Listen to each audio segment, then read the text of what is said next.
Hello, everybody. Welcome to Mubarak's podcast once again. This is Hashmat Mubarak, your host, and we're really glad here, guys, to have Niloufar Ayoubi tonight with us. Niloufar is an Afghan journalist, speaker, advocate, and also an entrepreneur who has shared powerful stories about growing up in Afghanistan and what it means to be a woman in that society. Nilofar John Aziz, welcome to Mubarak's podcast, and we are really happy to have you tonight with us. Shalom Mubarak, and it's an honor to be at your podcast and to be connecting to your audience. Thank you so much, and thank you for providing this opportunity for us. I would like to start from here that before we go back to your childhood or earlier life, I just want to start from your life right now. You're living outside Afghanistan, and the life has changed a lot compared to before, I'm sure. I would like to ask this that how is life treating you these days and outside Afghanistan? Well, a life as an immigrant out of your country is certainly not an easy life. Certainly not the one that we chose, but um, Alhamdulillah, life is going good. So my kids are going to school, they're safe. I am safe, my family, I mean, my immediate family. They're doing well. As usual, it's my habit. Wherever I go, I don't just sit, and watch. So I'm busy with my businesses, doing advocacies, running NGOs, working with couple of collaborating with a couple of international organizations, plus still my feet on the ground trying to help women activists, women protesters, women who wants to continue education somehow online. So yeah, life has been quite busy, but I'm sure I cannot be ungrateful and complain because life is much harder for the women and girls inside Afghanistan. Yeah, thank you so much for sharing that. But now I would like to jump onto your childhood in Afghanistan. And actually, you have talked on many different platforms about your childhood in TEDx and some other public gatherings. But I would like to also ask you here too that now, if you go back a bit about your childhood, you once shared, I think it was on a TEDx talk that I have seen that a moment that you have been, a little girl playing outside and being slugged just for not wearing a scarf. And I'm sure that says a lot about the environment that you have grown up in Afghanistan. Would you mind to tell us what was your childhood really like growing up as an Afghan girl in Afghanistan? Well, I think we saw the real example of how my life was and my childhood was in the case of Nuria, the young woman from Kandahar, if I'm not mistaken, who had to Mm-hmm. dress as a boy to provide for her family. And when she was recognized, we saw the video of Taliban interrogating her as if they have caught somebody, some murderer or some very dangerous criminal, and you could see the fear in her eyes. When I saw Nuria, it's like my whole childhood sort of popped up in front of my eyes, and I remember the day that I was a very young child, I think 4 or 5 years old, and I remember the hard slap on my face, and the scary face of that Talib guy wearing a big turban with coal in his eyes, and the terrifying sound, and the face frowning at me and howling like a wolf and saying that, threatening me, just a child, that if I see you playing without a scarf next time, it will be, I will punish your father, and I will punish you. um, I also remember when I used to, and exactly that day turned my life, upside down, because my father decided that I will dress as a boy just to experience life.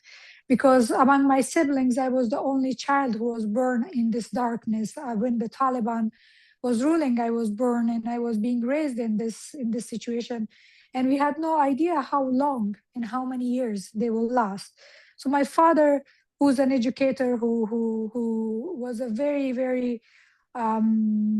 enlightened man from a Pashtun tribe. I know that there's saying that all Pashtuns are Talib, but for me, my Pashtun father is my hero, who changed this narrative and said, no, no extremist, no mullah, no Talib can tell my daughter what to do, and can decide my daughter's fate and how she will experience life. And that day, he chopped my hair, he changed my name, and told my mother that she will be dressed as a boy.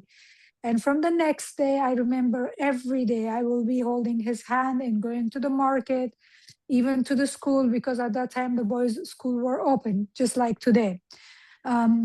Taking me to the Buskashi, even I remember going with him to Hammam because he wanted me to experience everything.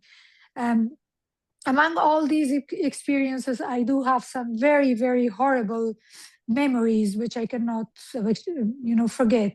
It's one of them was when I was accompanying my mother as a chaperone to the market, and when the group of this whites in virtue, Amr bin Maruf, this wearing white coats with these, hunters that they had made of this rubber, Mhm. hitting and attacking women for just coming to the market and trying to purchase what they need, and for claiming that, oh, you are not with the mahram. But I was dressed as a boy and I was a mahram, but that was clearly not enough for them to stop the torture. I remember one of these strikes hit my hand, in the back of my hand, and the pain was so intense, as a child, that I still can feel it.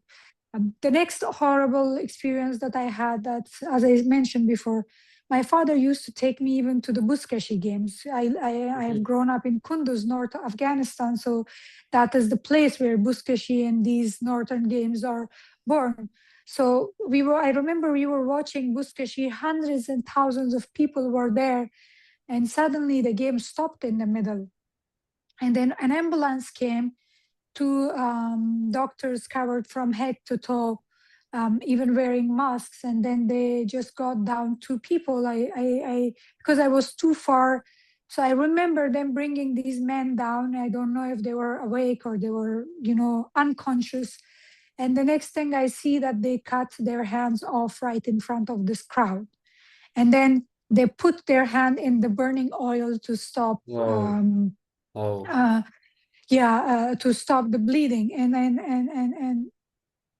me and thousands of, at least hundreds of other kids, terrified watching. And when I asked my dad what's happening, and he said that this is, the punishment for uh, stealing. So they must have stolen something, and this is their sentence, that being uh, Honestly, um, honestly, even talking about these kind of events, even talking about this kind of memories are painful for me. Actually, the time that you say this, they cut the hands and put that on the boiling oil. For me, it's something I cannot say it in the word, but it's actually beyond hard to even imagine. And to see that, it's a chaos. But thank you so much. But now, I'm sure there's a lot of stories that to hear about your education journey also. And you know better than me that right now the education for girls are like a fight. We can say it's a struggle, and it's sometimes it's a risk, a complete risk. And I'm sure everyone has their own story with it, and I'm sure you have your own story. I'm curious to hear also about your educational journey. How was your educational journey, and where did you finish your high school and your bachelor degree or master degree? so it's as I said, what's happening in Afghanistan is exactly what I experienced as a child. Um, in Afghanistan back then, there was no schooling for girls, but there was always these underground schools where girls could go and educate. At that time, we did not have access. We didn't have this technology of online education, but what we did have, that in every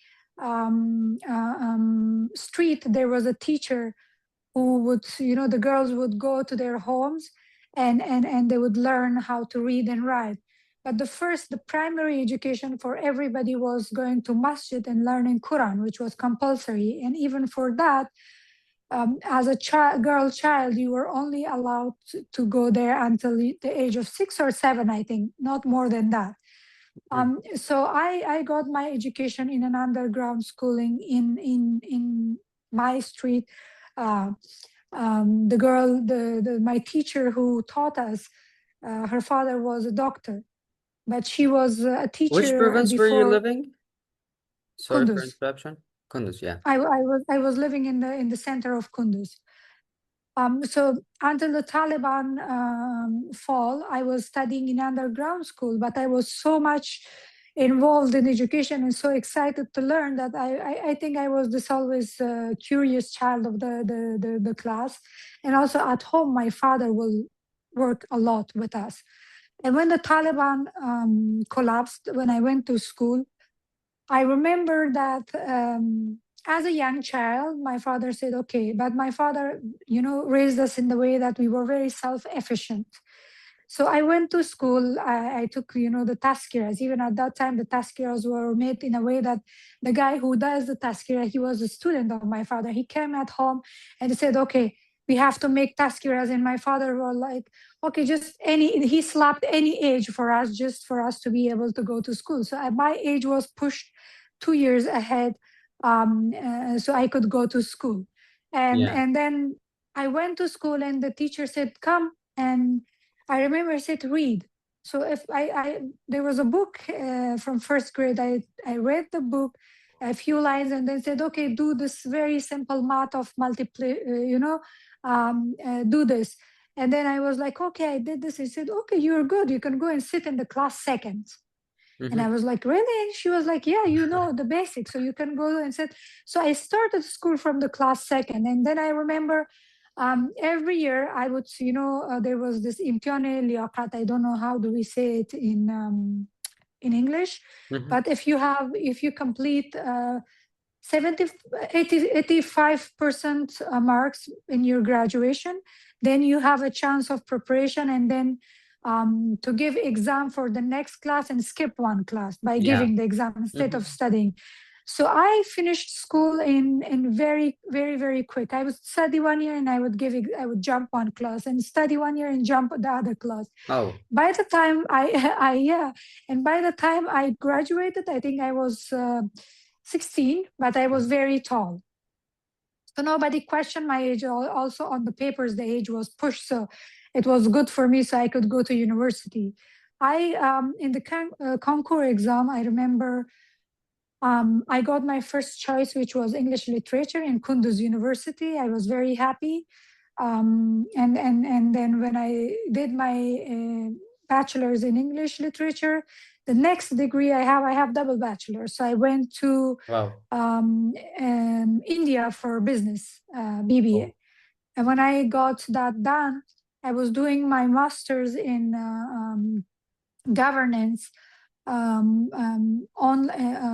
in Azad University of Iran, but it was a online Mm-hmm. education. Mm-hmm. Mm-hmm.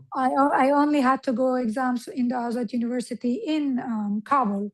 But then after Taliban collapsed, I had to stop that, and I got busy with with all those what's been happening in the past couple of years. Yeah. Thank you so much for that, for sharing your educational journey. Actually, we have talked about your educational journey. We talked about your childhood, plus your how is your life right now outside Afghanistan. But I would like to also talk about another important part of your life, which is your professional life, or I can say the part which entrepreneurship. And actually, you are not only a speaker, and I'm sure you had also being a journalist on your background, you have also been involved in building your own path. That takes, I'm sure it takes a different mindset and it has its own struggles. I'm also curious to hear this. What inspired you to step into entrepreneurship and how was your experience at those first years? Well, My only inspiration was the way I was brought up in Afghanistan. I learned one thing, that financial independence is everything for a woman. And my father, I come from quite, financially we were stable, so we never had issue with the money. My father had, he is a landlord, so my grandfather had left a lot for us. But my father chose the path of education. He could live comfortable life, but he said no. He was a very amazing man. He is a big part of who I am today. Of course, my mother, who was a housewife, but at the same time, I saw that how she was independent and free, and she always managed, the whole house's finances. So that led me to this conclusion that no matter what I do, no matter what I study and where I go, one part which is activism, that's in my blood. Unfortunately, this is something that I cannot, fortunately or unfortunately, to be honest, it gets me in a lot of trouble, but it's also something which is, rooted deep in my core, that I cannot Hmm. tolerate injustice. It doesn't matter if this injustice happens inside the home, it happens on the street, in university, school, wherever I see it, I voice my opinion. I try to fight it if I can, but I will not stay silent, even if I know that I cannot, change this situation. So my activism started quite early, but at the same time, I learned that the value of independence. My father would always tell me that, something that I cannot forget, that my child, if you want to be free and if you want to speak freely, you Hmm. have to be financially independent. If you're dependent on any side, any organization, or any party, then you will never be able to speak freely, Of which course. means that you have to censor Exactly. yourself because you don't want to offend somebody. And today, after all these years, when I'm in out of Afghanistan, of course, certainly now I see some of the politics, some of the things that my father told me. It makes sense, because no matter how hard the situation came in my life, I was always able to speak because I was financially free. So that's why I decided that this will not be limited to me, because women face violence in Afghanistan. It's mostly because of the financial issues. Husbands are under a lot of pressure when it comes to, they have to take all the burden in the family. So the frustration ends up into violence against the Hmm. women in the family. So I have been thinking about this, and wherever I went. So when I came back from India and I got married, my first thought was that I cannot sit like this and I have to do something. So I started doing a survey, that what kind of business or job I can create for women where they can work, but this work will not create further tension within the family, because we know we live in a very conservative society, and we know that it's a very, even if the job comes to women's door, the family will not allow it because of this, society, the mindset. Hmm. Hmm. So the first thing came in my mind was like, oh, the women in Afghanistan have been weaving carpets for this, centuries, and this is Oh. a job. This is a job that nobody, no man and no husband will mind, because they're within their four walls. They are making these carpets, but the issue was that they're being exploited. Hmm. The male merchants will buy these materials, these precious carpets on a very cheap price, and then we know the handmade carpet prices in the international level. Hmm. So I started going door to door, house to house, talking to the families, to the husbands, and what I did, that I involved husbands. I said, okay, the husband will handle the delivery of the materials, and then they will get a pay, and the wife and the women in the family will be doing this, weaving. But I had Hmm. one condition, that I will be paying these people, the women, only, and the payment will go directly to their hands. And then after that, it's upon them if they want to share it with the family, they want to not share it, whatever they want to do. It was a huge uh, trouble for me. Families, sometimes I even got kicked out of the house, saying that you want to destroy the family, balance, blah blah. But at the end of the day, I ended up employing 300 women full time. And when we had bigger consignment, we would have even up to 500 women Well, working and weaving these carpets. And once this was very successful, then I decided to go for the next business, which was the interior designing. But I realized that a lot of the times, women don't get to voice their opinions on how they want their houses to look like, because normally the carpenter is the man who comes and work, it's a man industry. So mhm, I decided that I will hire women who will talk directly to the women of the family to have the so they can have what they want within at least these four walls, and to have this comfort of the having an opinion. And at the beginning, we only had some elite families reaching out to us who were like more open-minded. But at the end of the day, we saw that this business is also a success. And then we got requests from these women that what if we get custom made furnitures, because the furnitures which mhm, comes to the market, they either come from China or Iran, which is very limited designs, and we want something different, blah blah blah. So that's how my journey, my furniture making factory was built. And then cool. the biggest project that we started was even this construction company. Mhm, Even the construction companies decided to come to us because in Afghanistan was becoming urbanized quite rapidly, and mhm, these apartments which were being made, they had to meet the needs of a woman in a family. Of course, the woman runs the house, so they came to us for the designs, and we partnered with them, with how the kitchen should look, the bedroom, the corridors, the furnitures. These are very little things that people pay attention, but these things matters. And these businesses brought a lot of fed a lot of family. I opened my uh, um, sorry, my mind just got okay, overwhelmed. My no worries.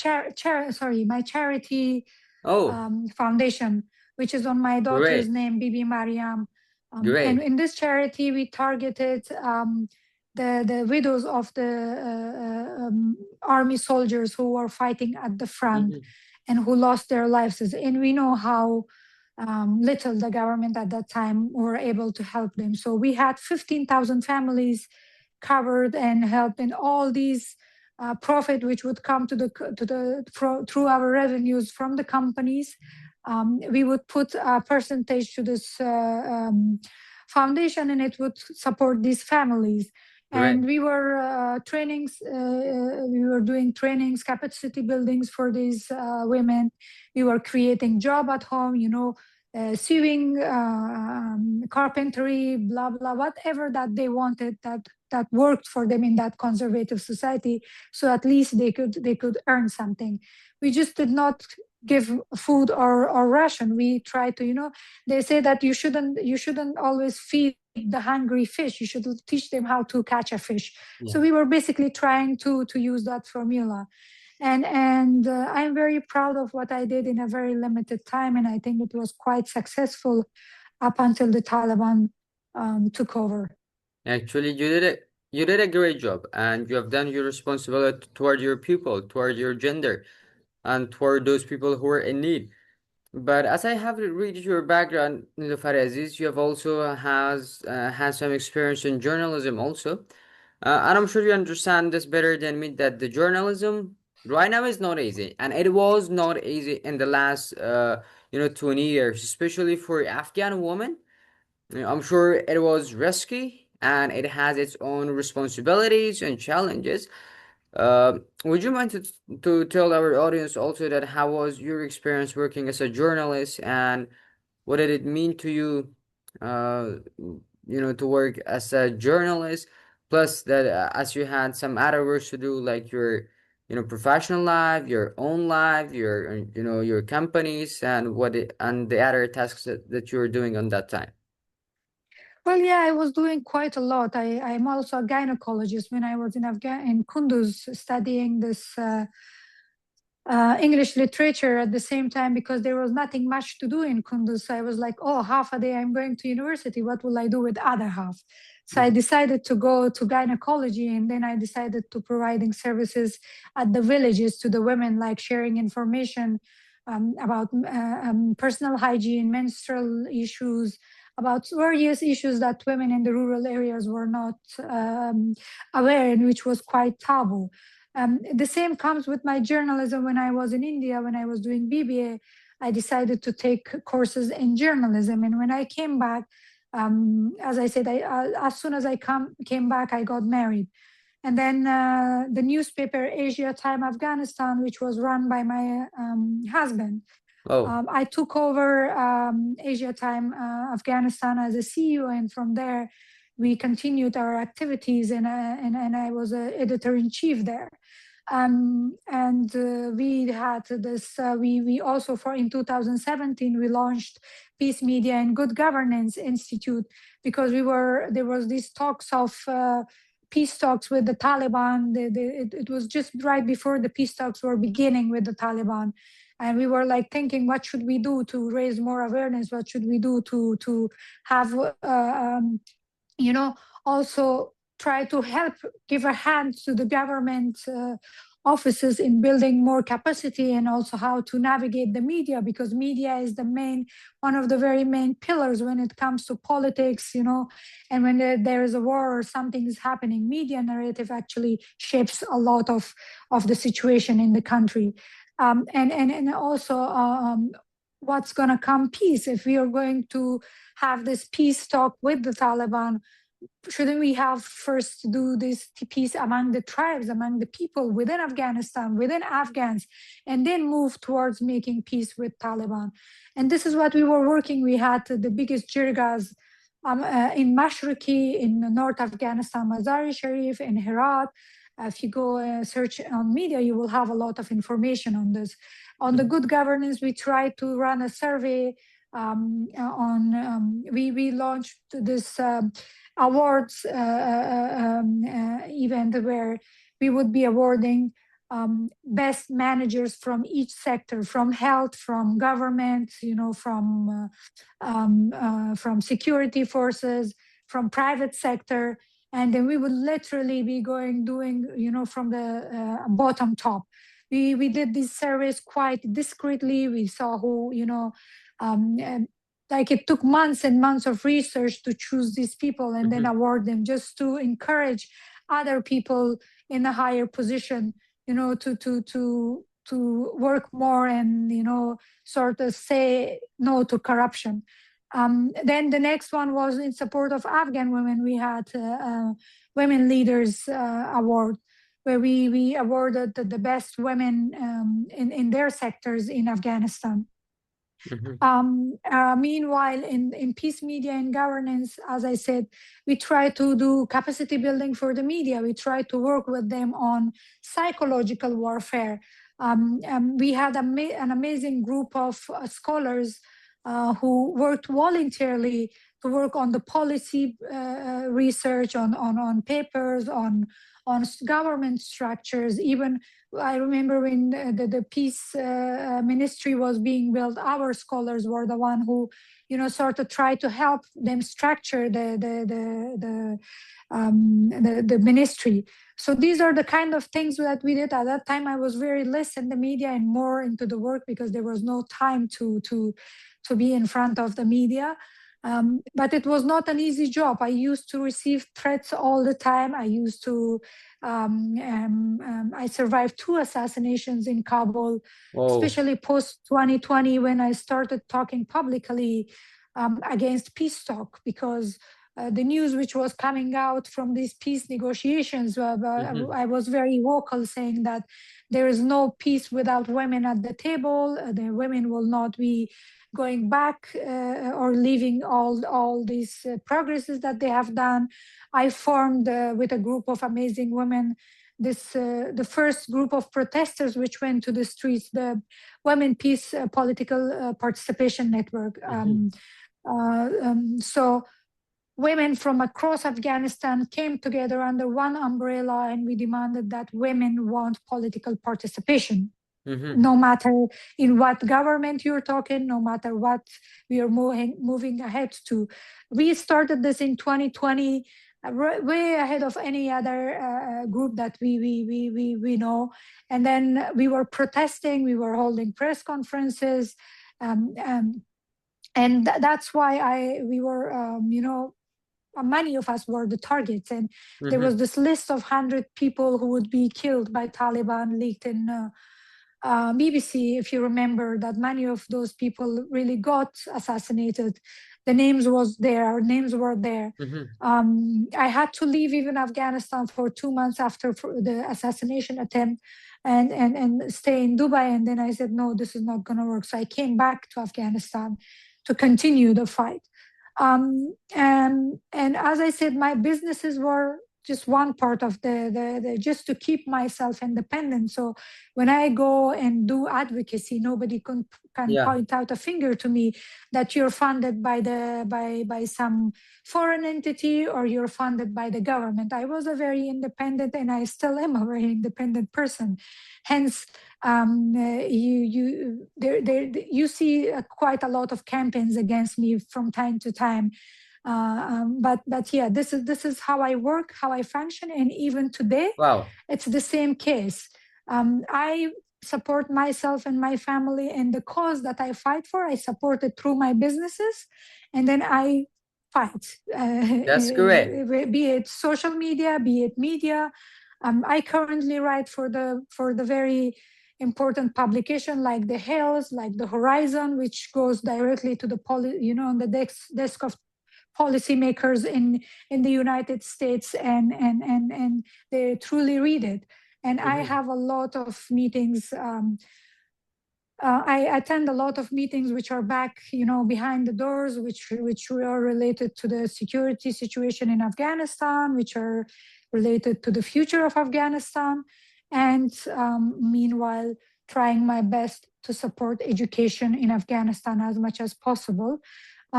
Although I understand that even if the Taliban opened the girls' school, it won't be much of a help, to be honest. I know that there's advocacy. I know that we want girls to go to school, but I'm not sure how much that will help with the situation. I think that the only change that I personally think that will help Afghanistan is the change of regime, to be honest, at this Yeah. time. Actually, I would like to say this honestly and openly, Nilofar Aziz, that you have done your responsibility for your people and you did a lot for our generation. And I would like to say that is very special thanks for what you did and still for what you're doing for our people, for our sisters inside and outside Afghanistan. But as a last part of our tonight's conversation, I would like to say this that there are so many Afghan girls today, who are still going through the similar struggles that you have been. I think something like 25 or 26 years ago, maybe even harder ones in these days. Mhm. If one Afghan girl is listening to you right now, oh, what would you want her to hear? If it should be a little bit shorter, like a 1 minute, it will be great. So the only message I have for my sisters in Afghanistan, to the young girls in Afghanistan, is that I am a living example in front of you, that no extremist group can take your dreams from you. If you truly believe in education, if you truly believe in yourself, you can be as successful, as educated as you want. You don't need to go to Taliban's madrasa, or you don't need to go to Taliban's school. There's a lot of opportunities for you through social media, through internet, through online courses. Take this opportunity, study as much as you can. This is not going to last forever. Their time is already up, and very soon you will have the opportunity of a free Afghanistan, opportunity of going to school and learning. Make sure that you're ready for that, and make sure that you make each minute count. And this is what I did, and this is why I'm here today.